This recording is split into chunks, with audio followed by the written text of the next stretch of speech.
Hello friends, welcome to my study class topper online classes. चलिए, तो आज मैं लेकर के आया हूँ 10th क्लास बायोलॉजी का चैप्टर नंबर 1 जॉब पर कर्मण यानी लाइफ प्रोसेस। तो आज हम लाइफ प्रोसेस के बारे में जानेंगे। उससे पहले मेरा एक रिक्वेस्ट है कि कृपया मेरे चैनल को सब्सक्राइब जरूर कीजिएगा और शेयर भी कीजिएगा। मेरे वीडियो को शेयर भी कीजिएगा। चलिए, तो हम लोग आज जॉब प्रकर्मण के बारे में जानते हैं। जॉब प्रकर्मण के बारे में जानने से पहले सर्वप्रथम हमको सजीव और निर्जीव के बारे में जानना होगा। तो सजीव और निर्जीव क्या है? तो सजीव और निर्जीव जैसे कि हमारे वायुमंडल में, हमारे पृथ्वी पर बहुत सारे पदार्थ हैं, जीव जंतुएं हैं, जैसे कि पेड़ पौधे, आकाश, पठार, पहाड़ और चिड़िया, पक्षी और मानव। इसमें हम कैसे पहचानेंगे कि कौन सजीव है और कौन निर्जीव है? तो सजीव को पहचानने के लिए सर्वप्रथम हमको कुछ जानकारी होनी चाहिए, जैसे कि शेप के आधार पर, उसके आयतन, मोटाई, चौड़ाई के आधार पर हम जानेंगे। जैसे वृक्ष है, आदमी है, मानव या कोई कीट या पशु या पक्षी, इसके आकार बढ़ते रहते हैं, जिसके कारण दिन प्रतिदिन बढ़ते रहते हैं, जिसके कारण इसे हम सजीव में रख सकते हैं, सजीव में रखते हैं, और जिसका आकार नहीं बढ़ता है। जैसे कि पत्थर हो गया, जैसे कोई रखा हुआ वस्तु, एक घर हो गया, पंखी हो गई, यह एक निर्जीव है। इसी प्रकार आणविक गति के आधार पर भी हम इसको पहचान सकते हैं कि कौन सजीव है और कौन निर्जीव है। जैसे आणविक गति क्या है? किसी भी सजीव में आणविक गति होना अनिवार्य है। जैसे कि वह श्वसन की क्रिया करता है कि नहीं। श्वसन की क्रिया यानी वह सांस ले रहा है या नहीं ले रहा है। जनन की क्रिया, कोई भी जीव अपने धरती पर जब जन्म लेता है तो वह अपने संतान को जन्म देता है। जब वो बड़े होने के पश्चात वह अपने संतान को जन्म देता है तो उसे जनन की क्रिया कहते हैं। और कोई भी जीव जब पाचन की क्रिया करता है, जब वह भोजन करता है, तो भोजन करने के पश्चात जब उसके शरीर में वह भोजन पच जाता है, जब वह पाचन की क्रिया हो जाती है, तो उत्सर्जन की क्रिया भी करता है, उसे हम उत्सर्जन क्रिया कहते हैं। फिर पोषण, जब हम भोजन करते हैं तो पोषण के माध्यम से करते हैं। जैसे हम भोजन किए, भोजन चावल दाल सब्जी खाएं तो पेट में हमारे जाएगा, पाचन तंत्र में जाएगा और पचेगा, और पचने के पश्चात वह वेस्ट मटेरियल बाहर निकलेगा। तो जो हम लोग भोजन किया और पचा तो वह पाचन की क्रिया हुआ, और जब उसमें से हमारे शरीर से उत्सर्जन हुई, कोई पदार्थ, वेस्ट पदार्थ निकली, तो उसे हम उत्सर्जन कहते हैं। तो ये सारी क्रियाएं, जैसे श्वसन की क्रिया, ये निर्जीव में नहीं होती है और सजीव में होती है। जनन की क्रिया सजीव में होती है जबकि निर्जीव में नहीं होती है।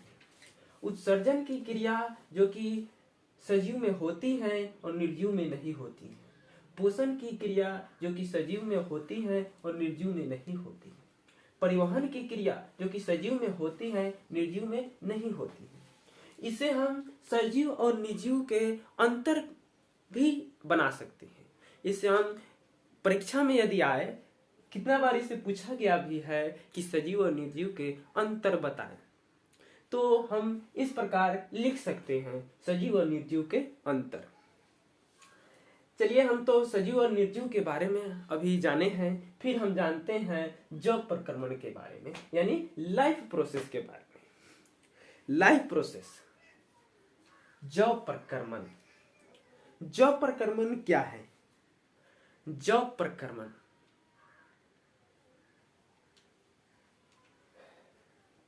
वे सारी क्रिया जिसके द्वारा जीवों का अनुरक्षण होता है, जब प्रक्रमण कहते हैं।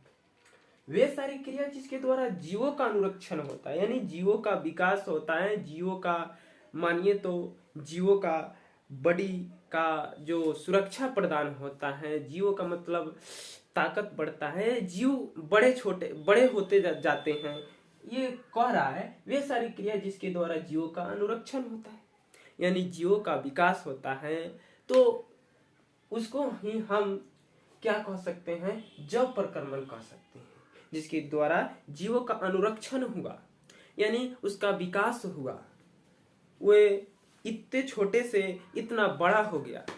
तो किस माध्यम से हुआ? एक जगह से दूसरे जगह गया, वो भोजन किया और फिर उसे पचाया और उत्सर्जन किया। तो किस माध्यम से किया? तो जब प्रक्रमण की क्रिया से किया, उसी को कहते हैं जब प्रक्रमण। जब प्रक्रमण वे सारी क्रिया जिसके द्वारा जीवों का अनुरक्षण किया। फिर हम आगे चलते हैं, पोषण। पोषण करके हम जीवों का अनुरक्षण करते हैं।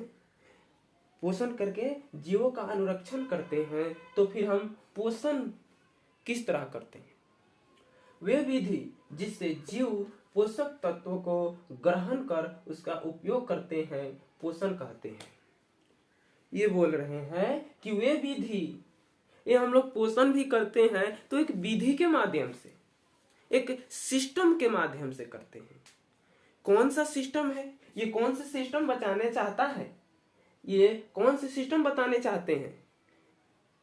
वे विधि जिससे द्वारा हम पोषक तत्वों को ग्रहण करते हैं, उसे पोषण कहते हैं।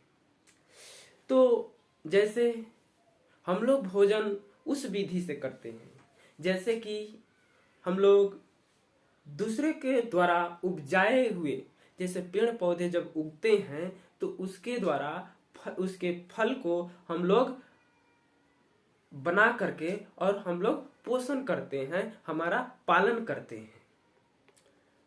तो उसे हम कहते हैं, जब फल निकलता है तो उसको हम खाते हैं और हमारा पाचन होता है, तो उसे हम पोषण कहते हैं। फिर हम आगे चलते हैं और देखते हैं पोषण की विधि। तो पोषण की दो विधियां होती है। सर्वप्रथम स्वपोषी ऑटोट्रोफिक न्यूट्रिएंट्स एवं परपोषी हेटरोट्रोफिक न्यूट्रिएंट्स। स्वपोषी यानी ऑटोट्रोफ यानी ऑटो प्लस ट्रोफ।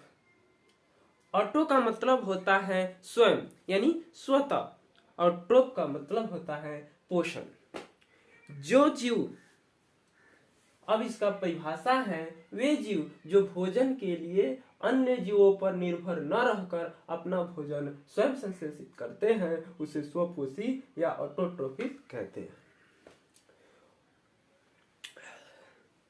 स्वपोषण यानी ऑटोट्रोफिक का मतलब हुआ कि वह जीव जो अपना भोजन स्वयं संश्लेषित करते हैं, यानी स्वयं बनाते हैं और स्वयं खाते हैं, दूसरे पर आश्रित नहीं रहते हैं, उसे स्वपोषी कहते हैं। जैसे हम लोग हैं, हमारा भोजन कौन बनाता है?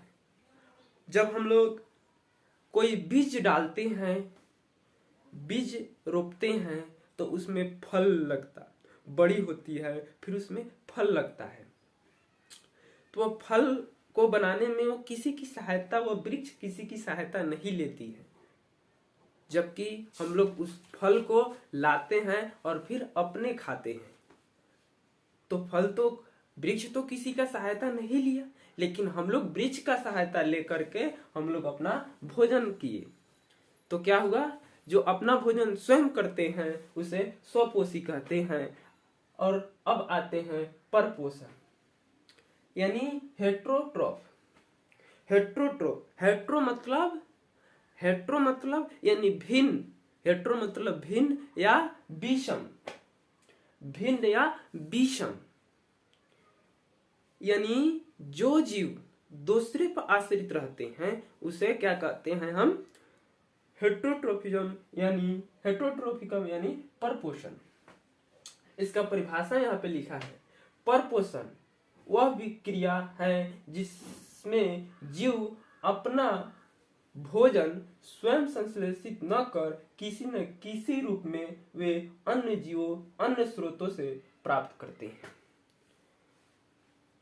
परपोषण पोषण की वह विधियां है जिसमें जीव अपना भोजन स्वयं नहीं बनाते हैं, वो किसी न किसी रूप में दूसरे पर आश्रित रहते हैं। जैसे कि मानव है, ये अपना भोजन या बैल भैंस या बकरी ये इत्यादि कुछ पशु हैं, पक्षी हैं या मानव हैं, जो कि ये अपना भोजन स्वयं नहीं बनाते, ये दूसरे पर संश्लेषित रहते हैं, ये दूसरे पर संश्लेषित रहते हैं। इसी प्रकार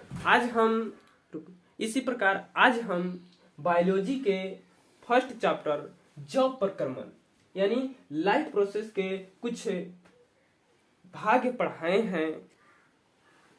चलिए तो दोस्तों हमने अभी बताया कि पोषण के प्रकार, और पोषण के प्रकार बताने के पश्चात अब हम बताने जा रहे हैं परपोषण के प्रकार। परपोषण के 3 प्रकार होते हैं, मृतजीवी पोषण, परजीवी पोषण और प्राणी संपोषण। तो पहले हम अभी जानते हैं मृतजीवी पोषण के बारे में। मृतजीवी पोषण का होता है, इंग्लिश में इसका नाम होता है सेप्रोफाइटिक न्यूट्रिएंट्स, यानी सेप्रो का अर्थ होता है अवशोषण।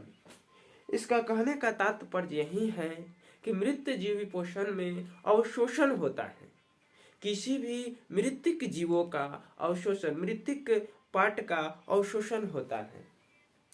तो आइए इसका पहले हम परिभाषा पढ़ते हैं। इस प्रकार के पोषण में जीव मृत जंतुओं और पौधों के शरीर से अपना भोजन अपने शरीर के सतह से घुलित कार्बनिक पदार्थ के रूप में अवशोषित करते हैं। जैसे कि हम जानते हैं कि कोई भी जीव जब मृत हो जाती है तो उसको अवशोषण करने वाला, उसका जो पोषण करने वाला होता है वह मृतजीवी होता है, जिसे मृतजीवी पोषण कहते हैं। जब कोई बॉडी, किसी जीव का जो पार्ट्स होता है, बॉडी होता है, जैसे पेड़ पौधे या किसी जीव का मृत शरीर, जब वह मर जाता है तो उसको अपघटित करने वाला मृतजीवी होता है। और इसको कहा जाता है कि छित जल गगन पावक समीरा, अब 5 तत्व मिलकर बना हमारा शरीरा। इसी मृतजीवी पर ये लागू होता है।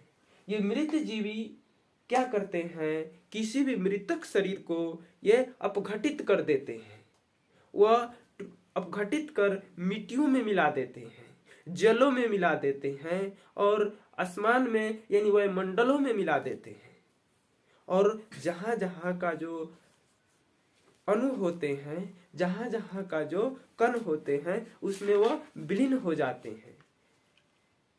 5 तत्व 5 जगह पर चले जाते हैं, इसीलिए इसे कहा जाता है अपघटन। अपघटक भी, मृतजीवी को अपघटक भी कहा जाता है। इसका जैसे में अपघटक इसका है कवक, बैक्टीरिया, प्रोटोजोआ, ये क्या है, ये अपघटक है, ये मृतजीवी पोषक है। तो हम समझ गए अभी मृतजीवी पोषक के बारे में। फिर अब जानते हैं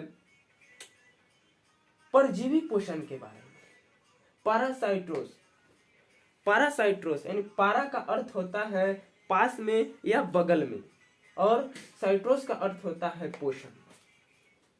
जब कोई जीव किसी दूसरे जीव के बगल में या उसके संपर्क में रहकर जीव अपना पोषक प्राप्त करते हैं, अपना पोषण प्राप्त करते हैं, तो उसे हम क्या कहते हैं? परजीवी पोषण। इसका परिभाषा है इस प्रकार के पोषण में जीव दूसरे प्राणी के संपर्क में अस्थायी या अस्थायी के रूप में रहता है, उससे अपना भोजन प्राप्त करते हैं, उसे हम परजीवी पोषण कहते हैं। जैसे कि इसका उदाहरण कुछ है, जैसे अमरबेल है। अमरबेल यह अपना भोजन स्वयं नहीं बनाती है, यह दूसरे पौधों के शरीर पर ये चढ़ जाती है, लपेट जाती है और अपना भोजन उसी पेड़ पौधे के शरीर से कार्बनिक अणुओं के रूप में ग्रहण करते हैं। तो हम अमरबेल को क्या कहें? अमरबेल ये कैसे जीव है? तो परजीवी जीव है, ये परजीवी पोषक है, ये परजीवी पोषक है। इसे अपना भोजन स्वयं नहीं बनाते हैं, यह दूसरों के संपर्क में रहकर अपना भोजन ग्रहण करते हैं। जैसे इसका उदाहरण है hookworm, tapeworm, entamoeba plus अमरबेल, ईटीसी और भी हैं। और आगे चलते हैं हम प्राणी संपोषण यानी होलीजोइक। होली का अर्थ होता है पूर्ण रूप से, और जोई का अर्थ होता है जंतुओं के जैसे। वैसे जीव जो पूर्ण रूप से जंतुओं के पोषण प्राप्त करने के विधि से अपना भोजन प्राप्त करते हैं, उसे क्या कहते हैं हम? प्राणी संपोषण। जैसे इसका उदाहरण है वैसा पोषण जिसमें प्राणी अपना भोजन ठोस या तरल के रूप में जंतुओं के भोजन ग्रहण करने की विधि द्वारा ग्रहण करते हैं, उसे प्राणी संपोषण कहते हैं।